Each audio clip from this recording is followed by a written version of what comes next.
Fight Tips Instructional here. This one is going to be on probably the most commonly asked question among everybody. It is fighting taller or bigger opponents. Got my little brother here who's about what? How tall are you? 6 foot. Alright, so he's 6 foot, I'm 5'7", so he's definitely taller than me. And then we're going to be talking about bigger. He's the same weight, but we're going to need you to imagine he's bigger than me. So first we'll talk about fighting taller opponents. Hold your arm out for me, as if you were to punch me. Alright, so if he were to hit me, I couldn't hit him. As you can see, his arms are way longer. What I'm trying to say here is you need to get in close if you're going to want to hit him. You don't want to back up. You back up, he's going to chase you and he's going to hit you.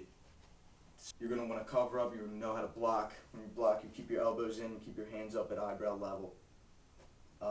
Keep your hands in tight. You don't want to reach for punches because if you miss, you're going to get hit. Or if you come out here and he hits your arm, you're going to hit yourself, and that's going to do damage in itself. Alright, the other thing is when you get in close, so let's say we're fighting, put your hands up. Let's say we're fighting, he throws a punch or whatever, and I'm trying to get in close. One thing we want to do is body clinch. And you keep him in close, you get him as low as you can around the waist, and you can control him here because this is his core. So if I got his core, I'm controlling his weight. Hold him in close, and then from here you can work leg trips. Grab him around the waist tight, pull him in tight. You don't have to worry about getting hit because you're on the other side of his hands or you're underneath. So he could be throwing knees, you need to watch out for that, or he could be throwing downward elbows. But you're going to have to ignore that, and then you're going to try to work the sweeps or slams. You could brace yourself, bend your knees, lift them up, turn them over and slam them down, or you could work the leg trips and pull them to one side and push your legs to the other side to topple his body over. And then one of the most crucial things I want you to know how to throw is the overhand right. Now this is probably your best punch against someone who's taller. You never want to throw uppercuts because if I throw an uppercut, this is a proper uppercut. If I throw that, I'm going to be hitting his collarbone at best. So, once you get to here, that's where all your force is from the uppercut. If I'm throwing up, it's all arm and I'm fighting against gravity, so there's nothing there. So instead, I'm going to want to come downward on it. So that's where the overhand right comes in. So we're fighting here. You're going to dip to the side. If I'm throwing with my overhand right, I'm going to dip to the left. And it's going to come, you're going to drop it. It's an unorthodox punch. So you're going to drop it a little bit, and it's going to follow this path. And you're going to come down right on his, preferably his jaw. So I'm going to lean, bang, and then that's when you throw it. And the same goes for people who are left-handed. You're just going to lean to the right, and then throw it with the overhand left. So it would be bang, just like that. So that's just some tips for fighting someone who's taller. Now we're going to imagine that he's bigger, fatter, or just heavier, more muscle. You've got to think about what his strengths are and what your strengths are. He wants to get a hold of you because he's going to be able to control you. He's probably going to want to get you to the ground or keep you in close. So you're going to do the opposite. You're going to use your speed. You're going to be use explosive movements. You're going to want to get in and out. Throw your punches and combos and get out before he can return. And don't forget about fighting dirty either.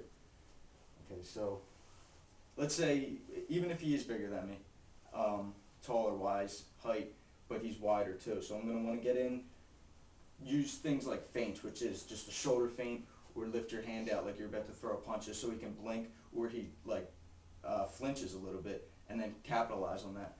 So say I go like this and he flinches. When he flinches a little bit, bang, bang, then you step in and then you step out of range, because when he throws the punch, I'm going to do that, and then I want you to return. So that when he throws the punch, I'm not there for him to hit me. So, bang, step in, bang. Alright, so I want you to get in through your combos and then get out, so when he returns, you're not there. Another thing to keep in mind is if someone's bigger, if someone's fatter, then most likely they're going to get more tired than you if you're in RH shape, unless he's an athlete. Now this doesn't go for everybody, but just keep this in mind. You could try to tire him out, but you could try to tire out any of your opponents. So try to conserve your energy, circle your opponent, circle your opponent.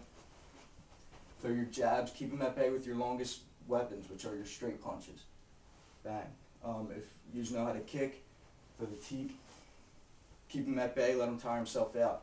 Then once he's huffing and puffing, his hands start to drop, so you step in, bang, and then step back out. Keep your cool. Alright, like I said, don't forget dirty fighting. So if he's here, bang, just kick him right in the balls.